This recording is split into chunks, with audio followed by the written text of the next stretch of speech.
好，来继续来看金钟奖的影帝释树玲，因为卡到闪做兵的案件，去年11月主动告案说明。但是检方讲，这个释树玲是行去互搜索，或者是拘提，才勉强来出面。讲伊告案了后，并无承认犯罪的这个事实，而且态度嘛真歹。检察官是向法院求处2年6个月有期徒刑。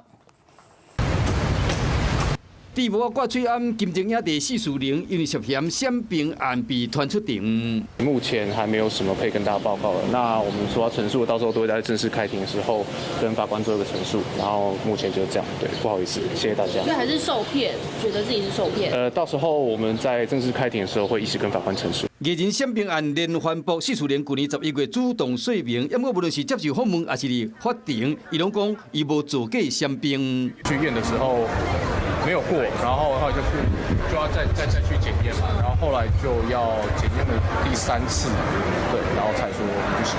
讲是因为身体状况才会免做兵，不过检方伫起诉书中有指出，释树玲捌开一个律师群组，找人联络剧组医生到出庭作证，却是隐瞒捌付予主嫌30万的事实，还有剧组的制作人代替以声明草稿，讲这个闪兵集团收钱，还无提供不法的协助。检方认为伊是惊红了，才会出面态度恶质，甲法院求处2年6个月有期徒刑。谢谢大家的关心，然后不好意思造成大家的纷扰，对，谢谢。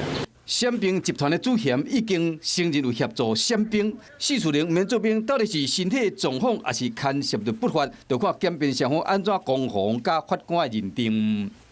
Hello， 我是林仙怡，想要抢先掌握最及时的新闻资讯吗？赶快订阅、按赞、开启小铃铛，锁定华视新闻 YouTube 频道。